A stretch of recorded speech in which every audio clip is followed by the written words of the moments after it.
एक राजा की दो रानियां थीं, बड़ी रानी और छोटी रानी। घर में बड़ी रानी की ही मर्जी चलती थी। छोटी रानी को अवहेलित करके रखा गया था। राजा भी छोटी रानी से उदासीन रहते थे। छोटी रानी के दिन अत्यंत कष्ट में बीत रहे थे। छोटी रानी के दो पुत्र थे, शीत और बसंत। राजा अपने दोनों बेटों का भी ख्याल नहीं रखते थे। दोनों को न तो अच्छा भोजन मिलता था, न अच्छे वस्त्र। बड़ी माँ की जली कटी बातें भी उन्हें सुननी पड़ती थीं। छोटी रानी सब देखती एवं सहती थी, पर बड़ी रानी को इससे भी संतोष नहीं था। वह हमेशा छोटी रानी को नीचा दिखाने की चेष्टा करती रहती। एक दिन दोनों रानियां नदी में स्नान करने गईं। बड़ी रानी ने छोटी रानी को अत्यंत प्यार से कहा, आओ तुम्हारे माथे में साबुन लगा दूं। साबुन लगाते लगाते उसने चुपके से एक दवा की टिकिया उसके माथे पर घिस दी। दुखियारी छोटी रानी देखते ही देखते एक तोता बनकर टीटी करती हुई उड़ गई। घर आकर बड़ी रानी ने कहा, छोटी रानी तो नदी में डूब गई। राजा ने सहज ही विश्वास कर लिया, मानो राजभवन की लक्ष्मी चली गई। राजभवन में अंधकार फैल गया। छोटी रानी के दोनों पुत्रों शीत और बसंत के दुख की कोई सीमा न रही। उधर तोता बनी छोटी रानी उड़ती उड़ती एक राजा के राजभवन में जा बैठी। राजा ने कहा, सोने का तोता। राजा की बसंत लता नामक एक सुंदर बेटी थी। वह बोली, पिताजी, मैं उस सोने के तोते को लूंगी। राजा के आदेश से उस तोते को पकड़ लिया गया और एक पिंजरे में बंद कर दिया गया। दिन बीतने लगे। उधर बड़ी रानी के 3 पुत्र हुए। लेकिन ये क्या, सभी पुत्र अत्यंत दुबले पतले, हृदयों का ढांचा मात्र ऐसा लगता था मानो फूंक देने से वे उड़ जाएंगे। बड़ी रानी का तो रो रो कर बुरा हाल। वह बड़े जतन के साथ अपने पुत्रों का पालन करती, खूब पुआ पकवान मांस मछली खिलाती, लेकिन वे मोटे नहीं हो पा रहे थे। संटी की तरह ही दुबले पतले थे। दूसरी ओर बड़ी रानी शीत वसंत को ठीक से खाना भी नहीं देती थी, फिर भी वे मोटे ताजे थे। ये देखकर वह और कुढ़ जाती। एक दिन जब शीत और वसंत पाठशाला से पढ़कर लौटे तो देखा कि उनकी बड़ी माँ रणचंडी बनी हुई है। उसने उन्हें देखते ही गालियों की बौछारें शुरू कर दी। गला फाड़ फाड़ कर रोने लगी। उन्हें मारने लगी। सामानों को फेंकना शुरू कर दिया। जब राजा को इस बात की सूचना मिली तो वे दौड़े दौड़े आए और उससे पूछा, तुम्हें क्या हो गया है? रानी गुस्से से थर थर कांपती हुई बोली, मेरी सौत के ये दोनों पुत्र जब देखो मुझे उल्टा सीधा कहते हैं, गालियां देते हैं। जब तक इनके खून से मैं स्नान न कर लूं, मेरा कलेजा ठंडा नहीं होगा। राजा ने कहा, ऐसा ही होगा। फिर उन्होंने जल्लाद को बुलवाया और आदेश दिया, इन दोनों भाइयों को मारकर इनका खून लाकर बड़ी रानी को दो। शीत वसंत का तो रो रोकर बुरा हाल, पर जल्लाद को तो राजा के आदेश का पालन करना था, सो उनके हाथ पैरों को रस्सियों से बांधकर बलि देने के लिए वह ले जाने लगा। शीत वसंत के चीत्कार को सुनने वाला वहां कोई नहीं था। जल्लाद शीत वसंत को एक जंगल में ले गया। वहां उसके वस्त्र उसने उतरवा लिए और पेड़ की छाल उन्हें पहना दिया। शीत बोला, भाई, हमारे भाग्य में यही था। जल्लाद ने उनके हाथ पैर खोल दिए और डबडबाए आंखों से कहा, राजा की आज्ञा है राजपुत्र। क्या करता, मुझे मानना ही था, पर तुम लोगों को मैंने अपनी गोद में खिलाया है। तुम्हारा खून मैं कैसे कर सकता हूं? मेरे कपाल में जो लिखा है, होगा। तुम वकल के ऊपर चादर ओढ़ लो और इस जंगल से निकल जाओ। कोई तुम्हें राजपुत्र के रूप में पहचान नहीं पाएगा। ये कहकर उसने उन्हें जंगल से बाहर निकलने का मार्ग बता दिया और खुद राजभवन की ओर लौटने लगा। रास्ते में उसने एक कुत्ते एवं सियार को मारा और उसका खून बड़ी रानी को दे दिया। खून पाकर बड़ी रानी बहुत खुश हुई। उसने उस खून से स्नान किया और खिलखिलाती हुई अपने पुत्रों को अत्यंत स्वादिष्ट भोजन कराया और खुद भी खाया। शीत वसंत दोनों जंगल के रास्ते से आगे बढ़े। वे चलते रहे, पर जंगल का कोई अंत नहीं दिख रहा था। थककर वे एक पेड़ के नीचे बैठ गए। वसंत ने कहा, भाई, बहुत प्यास लगी है, पानी मिलेगा? शीत बोला, हम लोग इतनी दूर तक चलकर आए हैं, पर पानी तो कहीं नहीं दिखा। परंतु प्यास के कारण मेरी तो बहुत बुरी हालत हो गई है, बसंत बोला। ठीक है, तुम यहीं प्रतीक्षा करो, मैं देखता हूँ कि आसपास कहीं पानी है या नहीं। शीत ने कहा। शीत पानी की तलाश में चला। एक जगह उसे एक तालाब दिखाई दिया। समस्या थी कि पानी लेकर जाए कैसे। उसे अपनी चादर का ख्याल आया। अगर चादर को पानी में अच्छी तरह भिगोकर ले जाया जाए, तो वसंत की प्यास मिट सकती है। ये सोचकर वह तालाब में उतरा। जिस राज्य की सीमा के अंतर्गत वह तालाब था, उस राज्य के राजा का अचानक देहांत हो गया। राजा की कोई संतान नहीं थी। समस्या उत्पन्न हुई कि राज सिंहासन पर कौन बैठेगा। सिंहासन को तो खाली नहीं रखा जा सकता है। इस पर काफी विमर्श हुआ। अंत में मंत्रियों एवं प्रजा ने मिलकर तय किया कि जिस व्यक्ति के माथे पर राजतिलक होगा, उसे ही सिंहासन पर बैठाया जाएगा। योजनानुसार एक सफेद हाथी की पीठ पर सिंहासन बांधकर हाथी को छोड़ दिया गया। वह हाथी माथे पर राजतिलक वाले व्यक्ति की खोज में निकल पड़ा। इस क्रम में वह उस तालाब के पास पहुंचा जहां शीत अपनी चादर को पानी में भिगो रहा था। शीत के माथे पर राजतिलक देखते ही सफेद हाथी ने उसे अपनी सूंड से पकड़ा और सिंहासन पर बैठा दिया। शीत, बसंत, बसंत पुकारने लगा, पर सब बेकार। सफेद हाथी शीत को लेकर तेजी से नगर की ओर चल पड़ा। इधर बसंत पेड़ के नीचे बैठा भाई के आने का इंतजार कर रहा था। बहुत देर तक जब उसका भाई नहीं आया तो डर के मारे वह रोने लगा। रोते रोते सारा दिन बीत गया। रात आई तो रो रोकर वह वहीं सो गया। दूसरे दिन सुबह एक सन्यासी उधर से गुजरा। बसंत को उस हाल में देखकर उसे बड़ी दया आई। उसने उसे गोद में उठा लिया और जंगल में बनी अपनी कुटिया में ले गया। उधर सफेद हाथी शीत को लेकर उस राज्य की प्रजा के समक्ष उपस्थित हुआ। सभी ने नए राजा का स्वागत किया। शीत को राजसिंहासन पर बिठाया गया और उसे राजतिलक लगाया गया। शीत को कुछ समझ में नहीं आ रहा था कि हो क्या रहा है। उसे रह रहकर अपने भाई बसंत की बहुत याद आ रही थी। समय बीतने लगा। शीत ने परिस्थिति से समझौता कर लिया। वह कुशलतापूर्वक राजकाज संभालने लगा। अब उसे किसी भी चीज का अभाव नहीं था। उधर बसंत जंगल में सन्यासी की कुटिया में अपने दिन बिता रहा था। वह रोज हवन के लिए जंगल से लकड़ियां चुन कर लाता, पूजा के लिए फूल तोड़कर लाता और जंगल के कंदमूल खाकर अपना पेट भरता था। कभी कभी वह सन्यासी के पास बैठकर शास्त्रों एवं वेदों का ज्ञान भी प्राप्त करता। शीत और बसंत के पिता पर दैवीय आपदा आई। उनका सारा राज्य नष्ट हो गया। राजा सब कुछ छोड़ छाड़ कर अज्ञातवास को चले गए। बड़ी रानी की दशा भी अत्यंत दयनीय हो गई थी। भिक्षा मांगकर जीवन निर्वाह करने की नौबत आ गई, परंतु उसके फटे चिथड़े गंदे कपड़ों को देखकर लोग भी उसे दुत्कार देते। एक दिन दुखी होकर बड़ी रानी अपने तीनों पुत्रों के साथ समुद्र के किनारे खड़ी थी। अचानक समुद्र की लहरों में तीनों पुत्र बह गए। रानी ने अपने पुत्रों को बचाने की बहुत कोशिश की, पर सब बेकार। दुखी होकर वह भी समुद्र में कूद पड़ी। उधर राजा की बेटी बसंतलता अब बड़ी हो गई थी। अपनी रूपवती कन्या के लिए राजा योग्य वर की तलाश कर रहे थे, पर वैसा वर उन्हें मिल नहीं रहा था। तब रानी से परामर्श कर उन्होंने स्वयंवर का आयोजन किया। स्वयंवर सभा में अनेक राज्यों के राजपुत्र उपस्थित हुए।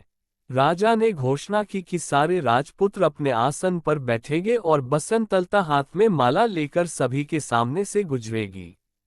जो राजकुमार उसे पसंद आएगा, उसी के गले में वह वरमाला डालेगी। इधर बसंतलता ने स्वयंवर के लिए श्रृंगार करना आरंभ किया। बालों का जूड़ा बनाया, आंखों में काजल लगाया, पांव में आलता लगाया, फिर तोता बनी रानी से पूछा, और मुझे क्या चाहिए? तोते ने कहा, मैं अगर तुम्हारी जगह होती तो पांवों में सोने की पायल पहनती। इससे रुनझुन की बहुत मधुर आवाज आती है। बसंतलता ने सोने की पायल पहन ली। फिर पूछा, बोलो और क्या चाहिए मुझे? तोते ने कहा, अगर मैं तुम्हारी जगह होती तो सोने की जरी वाली साड़ी पहनती। तोते की बात सुन बसंतलता ने सोने की जरी वाली साड़ी पहनी। फिर तोते ने कहा, अब तुम हीरे का हार पहन लो, बहुत सुंदर लगोगी। बसंतलता ने हीरे का हार पहन लिया। फिर पूछा, अब? तोते ने कहा, नाक में मोती की लौंग, कानों में जड़ाव कर्णफूल और मांग में हीरे का टीका पहनने से ही नारी का श्रृंगार पूरा होता है। बसंतलता ने सारी चीजें पहन ली। तब तोते ने कहा, सब तो हुआ, पर गजमुक्ता न होने से श्रृंगार तो पूरा होगा ही नहीं। तुम्हारे पास तो गजमुक्ता है ही नहीं। अगर स्वयंवर में आए हुए राजकुमारों में से कोई गजमुक्ता ला दे तो समझना वही तुम्हारे योग्य वर है। ये सुनकर बसंतलता ने सारे साज श्रृंगार उतार दिए और घोषणा करवा दी कि जो राजकुमार उसके लिए गजमुक्ता लाएगा, उसी से वह विवाह करेगी। घोषणा सुनते ही सारे राजकुमार गजमुक्ता की खोज में निकल पड़े। राजकुमारों ने सुना था कि सभी हाथियों में गजमुक्ता नहीं होती है। समुद्र के किनारे पाए जाने वाले किसी किसी हाथी में ही गजमुक्ता होती है। अतः सारे राजकुमार समुद्र की ओर चल पड़े। समुद्र के किनारे पहुंचने से पहले ही हाथियों के एक झुंड ने उन पर धावा बोल दिया, जिस कारण अनेक राजपुत्रों के हाथ पैर टूट गए। अनेक घायल हो गए और इस तरह सब हताश निराश होकर वापस लौट गए। कुछ ही दिनों बाद ये समाचार शीत राजा के कानों तक पहुंचा। उसे राजपुत्रों की दुर्दशा पर दया आई और बसंतलता के आचरण पर अत्यंत क्रोध आया। उसने निश्चय किया कि वह बसंतलता के अहंकार को चूर चूर कर देगा। उसने बसंतलता के पिता के राज्य पर आक्रमण कर दिया। बसंतलता के पिता की पराजय हुई। शीत राजा ने बसंतलता को बंदी बना लिया। उधर बसंत सन्यासी की कुटिया में दिन बिता रहा था। सारा दिन इधर उधर घूमता रहता। उसकी कुटिया के पास एक विशाल बरगद का पेड़ था। उसमें एक गुल और एक बुलबुल रहती थी। एक दिन दुखी होकर बसंत उसी पेड़ के नीचे बैठा था, तब उसने उस गुल और बुलबुल को बातचीत करते हुए सुना। गुल ने स्वयंवर की सारी घटनाएं बुलबुल को सुनाई। फिर बोला, कौन जानता है कि इसका क्या परिणाम होगा? बुलबुल ने कहा, क्षीर सागर के किनारे एक दूध पहाड़ है। दूध पहाड़ से क्षीर सागर में दूध गिरता है। उस क्षीर सागर में एक स्वर्ण कमल खिला हुआ है। उस स्वर्ण कमल में एक हाथी रहता है। उसी के सिर में गजमुक्ता है। गुल ने पूछा, लेकिन वहां पहुंचेगा कौन? बुलबुल ने कहा, कोई साहसी राजपुत्र ही वहां पहुंच पाएगा। सारी बातें सुनने के बाद बसंत ने उनसे पूछा, मैं गजमुक्ता लेने जाऊंगा। इस कार्य में तुम दोनों मेरी कुछ सहायता करोगे? जरूर, परंतु तुम पहले सन्यासी के पास जाकर उसका त्रिशूल लेकर आओ, फिर सेमल के पेड़ के पास जाकर राजपुत्र के वस्त्र मांगो। सारी चीजों की प्राप्ति तुम्हें हो जाएगी, गुल और बुलबुल ने उससे कहा। बसंत ने सन्यासी से त्रिशूल लिया, सेमल के पेड़ से राजवस्त्र प्राप्त किए और उन्हें पहनकर समुद्र की ओर चल पड़ा। क्षीर सागर पहुंचकर उसने देखा कि स्वर्ण कमल के बीच दूध की तरह सफेद एक हाथी के सिर पर गजमुक्ता है। गजमुक्ता की रोशनी से चारों ओर उजाला फैला हुआ है। बसंत उस सफेद हाथी की पीठ पर कूदा। जैसे ही उसने सफेद हाथी के सिर पर त्रिशूल को रखा, वैसे ही सागर, स्वर्ण कमल, सफेद हाथी सब गायब हो गए। वहां केवल एक कमल का फूल खिला हुआ था और उसके अंदर गजमुक्ता की माला थी। मनुष्य की आवाज में कमल के फूल ने पूछा, निश्चय ही तुम राजपुत्र हो। कौन सा राज्य है तुम्हारा? बसंत ने कहा, मैं राजपुत्र नहीं हूं, एक सन्यासी के साथ जंगल में रहता हूं। ठीक है, तुम गजमुक्ता को अपने सिर पर और मुझे अपने हृदय में रखो। बसंतलता के साथ तुम्हारा ही विवाह होगा और तुम्हारा जीवन सुख से बीतेगा। बसंत क्षीरसागर के बालू पर चलता हुआ वापस लौटने लगा, तभी उसे कुछ आवाजें सुनाई पड़ी। हम लोगों को भी साथ ले चलो भाई। वह भौचक्का होकर चारों ओर देखने लगा। उसे आसपास कोई भी नहीं दिखा। वह आगे बढ़ा तो फिर वैसी ही आवाजें आईं। उसने गौर से बालू को देखा तो उसे लगा कि उसके पैर के पास बालू के अंदर से आवाजें आ रही हैं। उसने त्रिशूल से वहां का बालू हटाया तो देखा कि वहां 3 सोने की मछलियां थीं। वह उन्हें अपने साथ लेकर चल पड़ा। इधर शीत राजा शिकार खेलने निकला था। एक दिन सारा दिन भटकने के बाद भी उसके हाथ एक भी शिकार न लगा। थकाकर वह एक पेड़ के नीचे बैठ गया। अचानक उसे याद आया कि वह अपने भाई बसंत को इसी पेड़ के नीचे छोड़कर पानी लाने गया था और फिर एक हाथी उसे एक राज्य में ले गया था। फिर वह कभी इस जगह लौटकर नहीं आ सका था। बसंत का क्या हुआ? वह कहाँ गया होगा? क्या वह जीवित होगा? ये सोचकर वह रो पड़ा।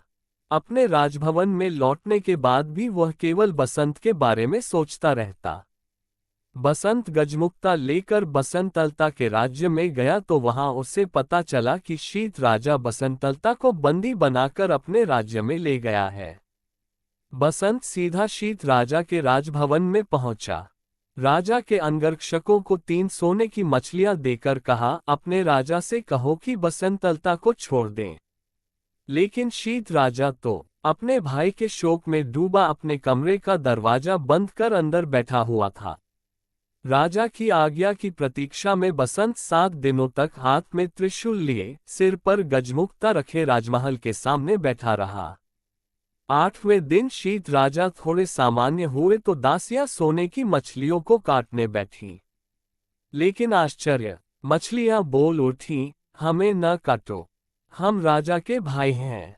अंगरक्षकों ने जब शीत राजा को बसंत की बात बताई तो वे स्वयं राजभवन से बाहर आए। वहां अपने भाई बसंत को देखा तो दौड़कर उसे अपने गले लगा लिया। तभी वे दासियां उन बोलने वाली सोने की मछलियों को लेकर राजा के पास पहुंची। लेकिन आश्चर्य, शीत राजा के हाथ लगाते ही तीनों मछलियां 3 मनुष्यों में बदल गईं। उन्हें देखते ही वे पहचान गए। वे बड़ी रानी के पुत्र थे, शीत बसंत के सौतेले भाई। शीत बसंत ने बड़ी रानी और राजा के दुर्भाग्य की सारी बातें उनसे सुनी। उनकी आंखों से आंसू बहने लगे।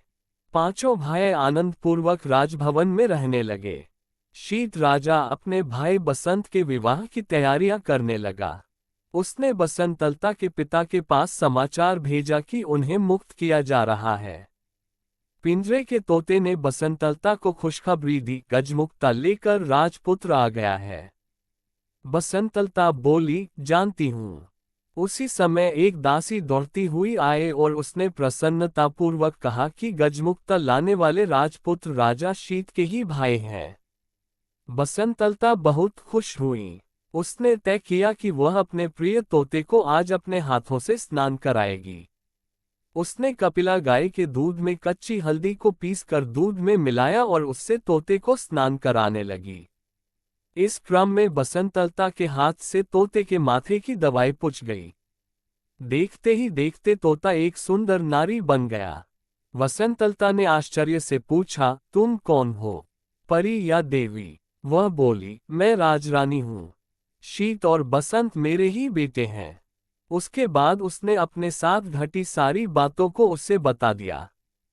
अगले दिन बसंतलता के साथ बसंत का विवाह धूमधाम से संपन्न हुआ। विदा के समय बसंतलता ने अपने पिता से कहा, मैं पालकी में अकेली ही जाऊंगी। पिता ने पूछा, यह क्या बात हुई?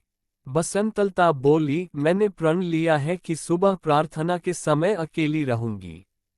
पिता बोले, ठीक है, जैसा तुम चाहती हो वही होगा। सभी से विदा लेकर बसंतलता सुंदर पालकी में बैठ गई। उसने चुपके से छोटी रानी को अपनी पालकी में बैठा लिया। बसंत भी अपनी पालकी में बैठ गया। शीत राजा के महल के पास जब पालकी रुकी तब उससे बसंतलता के अलावा एक अपूर्व सुंदरी नारी भी उतरी। सब उसे आश्चर्यचकित होकर देख रहे थे। उसने पालकी से उतरते ही पूछा, कहाँ है मेरे शीत बसंत? मेरे पास आओ। माँ की पुकार सुनकर शीत बसंत दौड़कर आए और उससे लिपट गए। बड़ी रानी के तीनों पुत्र भी दौड़कर वहां पहुंच गए। इस सुखद समाचार को सुनकर थोड़े दिनों बाद राजा भी लौट आए। इस प्रकार छोटी रानी के दुख का अंत हुआ। सभी के दिन सुखपूर्वक बीतने लगे।